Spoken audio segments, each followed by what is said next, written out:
Quando a lâmina da guilhotina caiu, uma salva de artilharia anunciou a morte do rei. O carrasco mostrou a cabeça de Luís XVI para o povo, reunido na praça, que gritava: "Viva a nação! Viva a República!". Seguiu-se uma histeria coletiva. Alguns indivíduos conseguiram romper o cordão de isolamento dos guardas nacionais e entraram debaixo do catafalso para molhar seus lenços no sangue real, porque eles acreditavam que isso trazia sorte. Soldados molharam seus sabres na poça de sangue. Um homem lambuzou os braços no sangue e o aspergiu na direção da multidão, que vibrava de forma incontrolada. O carrasco vendeu mechas do cabelo ensanguentado do rei e também fragmentos de suas roupas.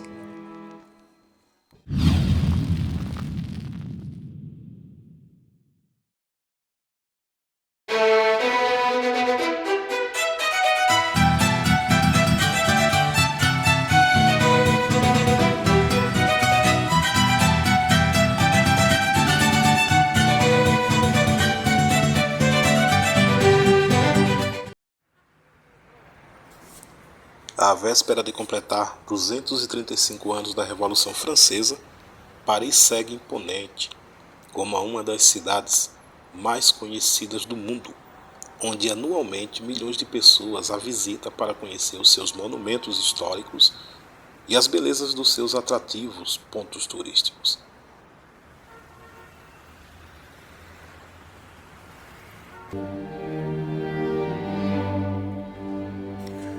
Mas a França pré-revolucionária do século XVIII contrasta com essa França que conhecemos. Em meados de 1780, a França foi sacudida por uma série de revoltas nos campos e nas cidades. As camadas mais populares demonstravam a sua insatisfação com o atual estado da nação, onde faltavam elementos básicos para a sua sobrevivência: falta de alimentos, inundações, secas, desempregos, falências, sem falar das consequências desses fatos que tornavam a sociedade francesa a cada dia mais caótica.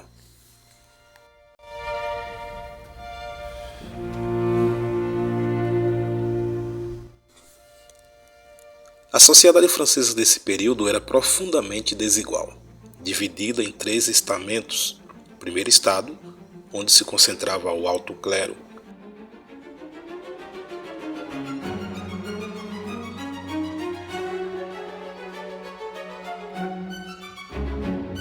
O segundo estado, onde se concentrava a nobreza. Esses 2 primeiros, que representavam a minoria da população francesa, possuía privilégios como o não pagamento de impostos e a participação nos altos escalões governamentais. O terceiro estado, por sua vez, abrigava mais de 97% da população francesa, que na época estimava-se em 25 milhões de habitantes. A nobreza francesa estava isolada da sociedade e da realidade, vivendo uma vida de opulências nos seus palácios suntuosos, e o mais famoso de todos eles era o Palácio de Versalhes, nos arredores de Paris. O luxo e ostentação eram bancados pelos impostos pagos pelo terceiro estado, que se sentia cada vez mais oprimido.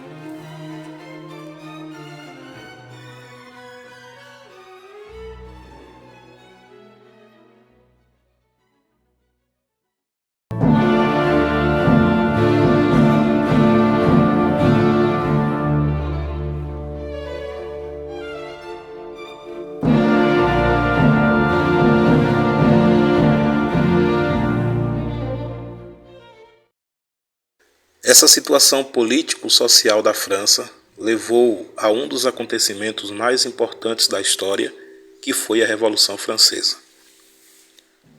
Um dos marcos iniciais da Revolução foi no dia 14 de julho de 1789, data em que a Bastilha, símbolo do absolutismo, foi tomada, dando início à Revolução, que durou por cerca de 10 anos, com muitos desdobramentos que marcaram decisivamente a história da França e de todo o mundo.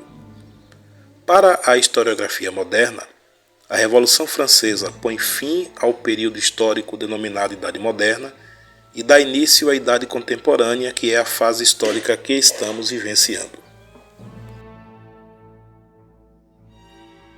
A Revolução teve um período controverso conhecido como período do terror.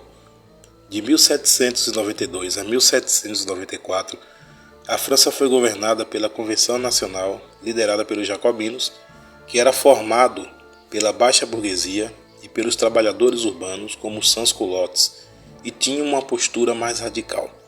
Na liderança do partido e, consequentemente, da Convenção, ficou Maximilien Robespierre, que substituiu Georges de Danton, que foi guilhotinado. O período do terror foi colocado em prática em setembro de 1793. Robespierre, com sua postura radical e com a pretensa ideia de proteger a Revolução, transformou a execução dos supostos inimigos em algo comum.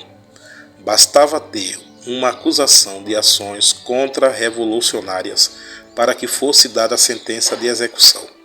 Maria Antonieta, a ex-rainha, cujo esposo, o rei Luís XVI, já tinha sido guilhotinado em janeiro, tornou-se o símbolo das execuções de Robespierre. E após ela, outras pessoas, como os membros da aristocracia e do clero, tiveram esse fim.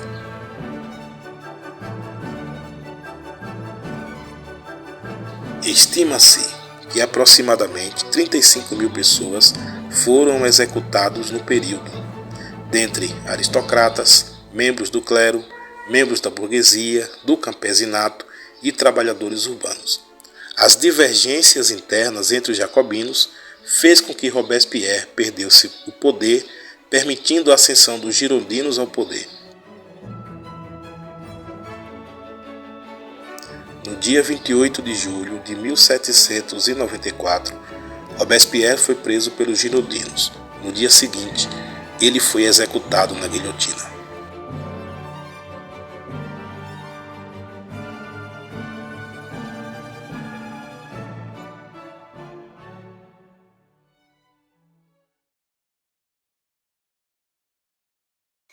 Assim como a Revolução Francesa e todos os seus desdobramentos até hoje causa controvérsias entre os críticos, entre os historiadores, a figura enigmática de Maximilien Robespierre até hoje traz discussões acaloradas.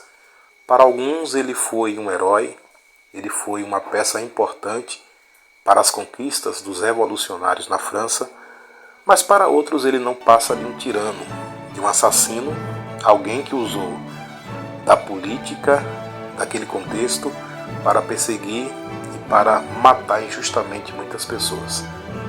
O objetivo do nosso canal não é trazer, nesse vídeo, nenhum juízo sobre a figura de Maximilien Robespierre.